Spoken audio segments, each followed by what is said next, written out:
Okay, so today I wanted to kind of go through the reasons that we have in proofs and just kind of give examples of each to try to help. You can use this as notes on quizzes and just to kind of help you know when you're using each of these reasons on the right side of your proof. So the first one that you have is a definition of complementary angles, and so this can kind of be used in two different scenarios. So if you grab out your highlighter, if you are given that angle 1 and angle 2 are complementary, again, if I'm given that, then what I can say with my next step is that angle 1 plus angle 2 are going to be equal to 90 degrees, because complementary angles are 90 degrees, and so that would be by definition of complementary angles that you can say that 1 and 2 would then add up to 90 degrees. The second way that you can use it would be, again, if you're given that this time kind of flipped version of the first, if you get angle 1 plus angle 2 equals 90, then what I can say with my next step is that I can say that angle 1 and angle 2 are complementary.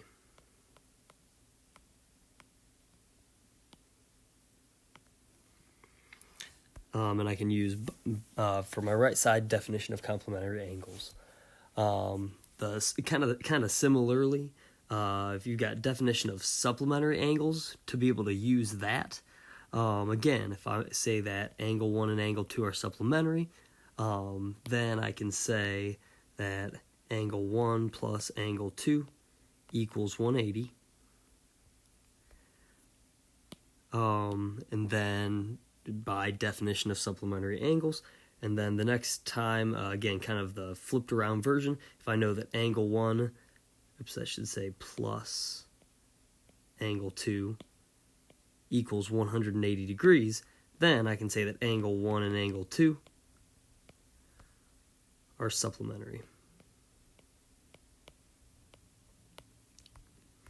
So those are both, kind of the same thing. But just knowing that we can use that as a reason, supplementary angles or complementary angles in those two scenarios. The next one, so sometimes we really struggle with this one. So definition of a linear pair. So whenever I'm using a definition of a linear pair, I'm using a picture. So if I'm given a picture, a linear pair are going to be two angles that are next to each other that make a straight line. And so, again, I've got a lot of them, but if I just highlight angles 2 and 4, again, angle 2 is this angle right here, if I put an angle mark on it, and then angle 4, if I think of adding those two angles together, thinking of drawing angle marks on them, they wrap all the way around, they make a semicircle, or they form a straight line. And so, since angles 2 and 4 make a straight line together, I can say that angle 2 plus angle 4 is equal to 180 degrees. Or you could say angle 2 and angle 4 are supplementary. Again, the key to, you should be specific when you're using a picture and you see a straight line being formed. You need to use definition of a linear pair, not definition of supplementary. Supplementary is when you're told they're supplementary, you can say they're equal to 180, or if you know that they're equal to 180, then you can say they're supplementary. So linear pair, it always goes with a picture in which you see two adjacent angles that when you add them together, or think about their arcs adding together, they form a straight line. Next one is, this is one that we'll deal with in Chapter 4 a lot. We got definition of a midpoint. And so in my picture, I know that M is the midpoint of AC. And so if I think about on my picture, the way we did this in the first chapter is if M's the midpoint, I know that AM is equal to MB. And so in my second reason, I can say AM is equal to MB by definition of a midpoint. The one thing that we'll have to remember is that if I am given, in my given statement, if I have midpoint, I need to say definition of a midpoint. And midpoint always means that it's breaks it into two congruent segments. Next two are pretty similar. So again, definition of an angle bisector. So I have AY bisects angle XAZ. So right here, that's my angle bisector. So definition of an angle bisector tells us that angle XAY is equal to angle ZAY.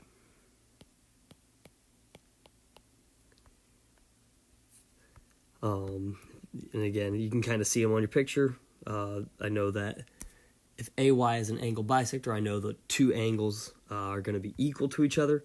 And so again, if I'm given that it says that AY bisects an angle, then I'm going to use an angle bisector.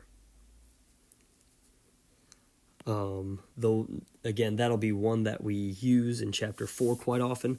And the one right below it, definition of a segment bisector, is another one we'll use a lot in Chapter 4. So definition of a segment bisector. And the thing that's a little tough is that segment bisector and midpoint are similar, but again, I just need to make sure I understand the words that are being used in my given statement. So if it says in my given statement that AK bisects JN, I know that the thing that is being bisected is JN. So highlight that and circle it, because it's important that we know that the thing that is being cut in half is JN. And so that means if JN is being cut in half, I know that JA is equal to AN. Because again, this AN, AK right there is bisecting or cutting JN in half, and so the two pieces would have to be equal to each other. So I would put JA, is equal to AN. And so just remember, if I'm given bisector and it's a segment that's being bisected, I'm going to use definition of a segment bisector. Again, you always have to make sure you understand what is being bisected to know whether you're using angle bisector or segment bisector. In the first example we had here, what was being bisected was angle XAZ. So that's why I used angle bisector and talked about angles being equal to each other. In the segment bisector, what's being bisected is a segment, and that's why segments are equal to each other. And I use definition of a segment bisector, one that's going to be kind of important for us to differentiate between. The next two, kind of again similarly. So I got angle addition postulate, which can be used with a picture. So again, if I look at the picture, I see a big angle, and then I see two angles that add up to the whole. So angle addition postulate and segment addition postulate both say the parts add up to equal the whole thing. And so with angle addition postulate in that picture, the whole thing is JML, and the two pieces are JMK and LMK. So angle JMK plus angle LMK equals angle whole thing JML.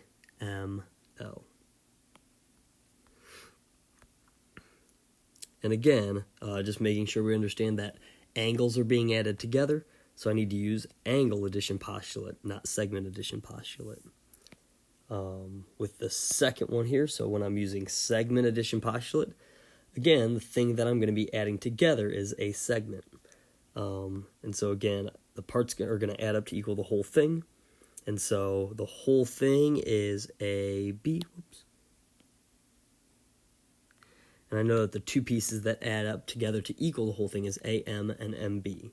So I can say that AM plus MB is equal to AB. And again, I have to see that segments are being added together, and so I want to use segment addition postulate, not angle addition postulate.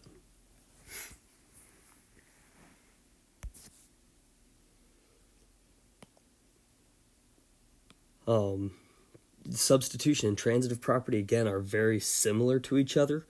Substitution is the one that you can, substitution property can be used instead of transitive property, but transitive property is very specific. So with substitution, whenever I'm using substitution, I'm looking for things I have in common between the previous two steps. So I've got angle 1 is equal to angle 3, and then I've got angle 3 and angle 4 are supplementary. So the thing that I have in common there is angle 3. So what I can do is, with my third step, since I've got angle 1 and angle 3 are the same thing, I can say that angle 1 and angle 4 are supplementary.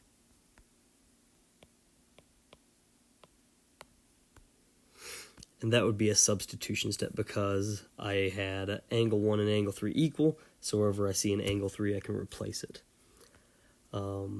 With transitive property, again, transitive property has to be going between 3 equal signs. So angle 1 is equal to angle 3, angle 4 is equal to angle 1. So again, it's kind of similar because I'm looking for something in common between my previous two steps. And so I know that I have angle 1 in common between my first step and my second step. They're both equals, so I can say something like angle 3 is equal to angle 4. And so transitive property has to be used between 3 equal signs in a row. So 1 is equal to 3, 4 is equal to 1, 3 is equal to 4. I could not use transitive property for the previous one with substitution right here because I don't have equal signs. I am plugging in 1, 4, 3. So always remember that substitution is whenever you are plugging in.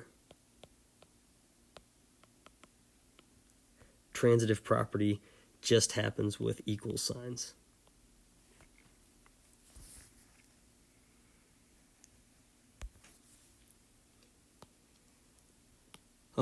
Vertical angle theorem, VAT, we'll use a lot in chapter 4. Whenever you see a picture that looks, I say it looks like a bow tie or an hourglass. So if I'm looking at this picture off to the right, vertical angles are made by big X's. And so if I look here, I've got a big X right there from my bow tie looking shape. And so what I know is that they are angles that are across from each other made by a big X, the same two straight lines.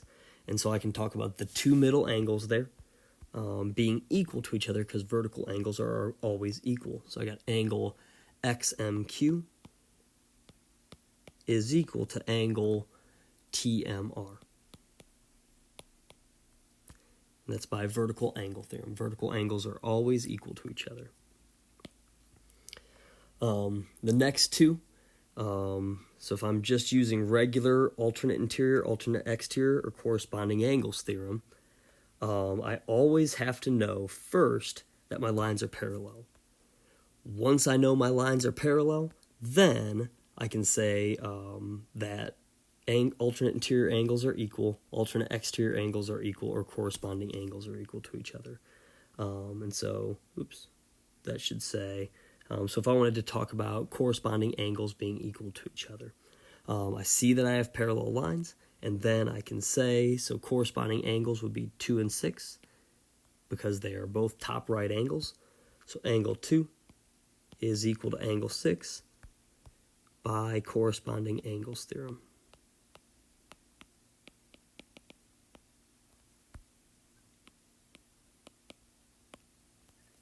The same thing with same side interior angles theorem. Same side interior angles, I have to know my lines are parallel first. And then if I look at that same picture, so angles 3 and 5 are same side interior angles. So I can say again, angle 3 plus angle 5 are supplementary. Or if you wanted to say instead, angle 3 and angle 5, plus angle 5 equals 180. And that would be by same side interior angles theorem.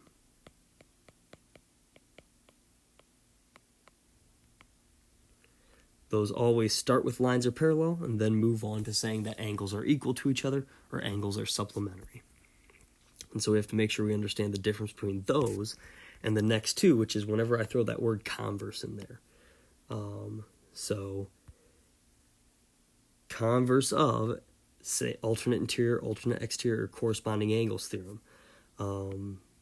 So if I know, if I am given, or if I prove somehow, let's use the same two angles. So I've got angles 2 and angle 6. They're corresponding angles. So if I say that angle 2 is equal to angle 6, once I know corresponding angles are equal, then what I can say is that my lines are parallel. So lines L is parallel to line M by converse of corresponding angles theorem. Same thing with same side interior angles theorem. Whenever I'm using converse of, angles 5 and 3 are same side interior angles. So if I know that they are supplementary, or if I know they add together to equal 180, then what I can say is that lines L and M are parallel to each other. So whenever you're using converse of, on the left-hand side, you always say that your lines are parallel. And that's it.